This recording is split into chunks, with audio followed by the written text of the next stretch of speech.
Just look at that number. 168.1 million bags of coffee. That's how much the world produced last year. And you know what's crazy? We drank almost all of it. Every last bean. It's pretty clear the world runs on coffee, and our demand for it is just relentless. But that, of course, raises a huge question. In this super intense global battle to fill your coffee cup every morning, who's actually winning? Well, today we're diving deep into the story of one of the most powerful players you might not expect, Vietnam. All right, so here's our game plan. First, we're going to get a handle on just how big the world's coffee habit really is. Then, we'll zoom right into Vietnam's incredible story as a Robusta superpower. After that, we'll size up its biggest rivals on the world stage before we look ahead to what the future holds for that cup in your hands. Okay, so with that kind of massive worldwide demand, you've got to ask yourself, where is all this coffee even coming from? Because the supply chain, well, it's not exactly a level playing field. It's more like a battlefield, and it's dominated by just a few major players. Yeah, the global coffee supply is incredibly concentrated. This isn't a market where thousands of small farms all have an equal shot. Nope, it's a high-stakes game where a handful of agricultural giants grow the vast majority of what the entire world drinks. You can really think of them as the titans of the industry. And that brings us to our main event. Let's talk about Vietnam. It's the world's second largest coffee exporter, a true giant. But what's their secret? What makes their approach so unique and, honestly, so dominant? Well, Vietnam's whole identity in the coffee world is basically built on one thing, the Robusta bean. I mean, look at this. It makes up almost all of their output. This is that hearty, high-caffeine bean that's the real engine behind all the world's instant coffee and those powerful espresso blends. And in that arena, Vietnam is the undisputed king. So how do they pull this off? If you look at their production costs, the secret's right there in plain sight. See how fertilizer just towers over everything else? Almost half their cost. This intense fertilizer-heavy approach is the key to their mind-blowing yields. But it's also a double-edged sword, right?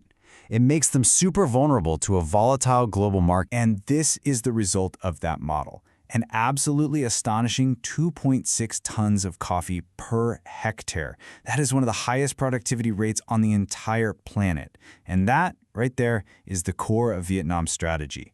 Massive, massive volume produced as efficiently as possible. So, how does that really stack up against the competition? Let's step into the global arena. We're going to look at Vietnam's three biggest rivals, and what's fascinating is that each one has a completely different strategy for winning the fight for your business. First up, you have the undisputed king of coffee, Brazil.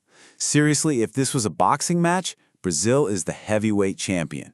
It is the largest producer, the most powerful force in the market, period. And what's just incredible about Brazil is that it doesn't just dominate, it dominates everything. While Vietnam goes all in on Robusta, Brazil is a monster producer of premium Arabica and a massive producer of Robusta.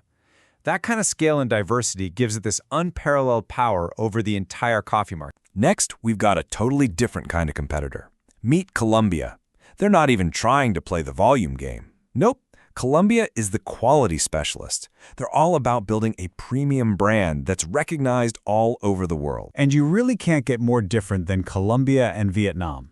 Colombia puts all its energy into high-value 100% Arabica beans sold under that famous Café de Colombia brand.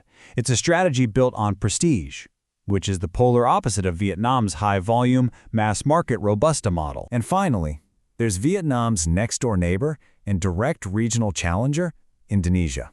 Just like Vietnam, it's a huge player in the Robusta market. But it operates on a completely different model, and it's facing its own set of pretty unique challenges. The difference here is just staggering. Look at that productivity. Indonesia produces less than a third of the coffee per hectare that Vietnam does. And the reason why is right there in the structure. Indonesia's industry is almost entirely made up of millions of tiny independent smallholder farms. That makes it so much harder to organize, modernize, and scale things up. So, let's sum it all up. Here's our tale of the tape. You've got Brazil, winning on sheer scale and technology. You have Vietnam, winning on world-class productivity. Then there's Colombia, winning on its premium quality and brand power.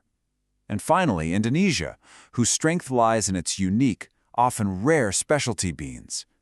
4 giants, 4 totally different game plans. But here's the thing. This fight isn't static. Not at all. The rules of the coffee game are changing, and they're changing fast.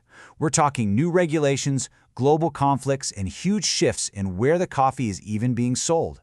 So what does the future actually hold? Okay, one of the biggest new challenges is this anti-deforestation law from the European Union. It means every single farm has to be geolocated to prove its coffee isn't grown on deforested land. And right now, look at that. Almost nobody is ready. This is a massive logistical and financial problem, especially for the millions of small farmers that are the backbone of production in places like Vietnam and Indonesia. And on top of all that regulation, you have global instability. Things like the crisis in the Red Sea have a direct impact on shipping. When a cargo ship has to reroute all the way around Africa, it adds a ton of time and a ton of money to the journey. And that cost, eventually, it trickles all the way down to the price you pay for your coffee. Which brings us to the new frontier.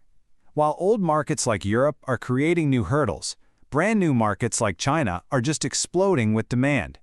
Just look at the growth of Vietnamese coffee exports to China in only 4 years. It's incredible. This is the new battlefield, where the fight for dominance is really just getting started. So at the end of the day, the world of coffee is in constant flux. Brazil has the scale, Colombia has the brand, Vietnam has the insane productivity. But as they all try to navigate new rules, new markets, and new global shocks, the question is, who's really in the best position to win the fight for your next cup of coffee?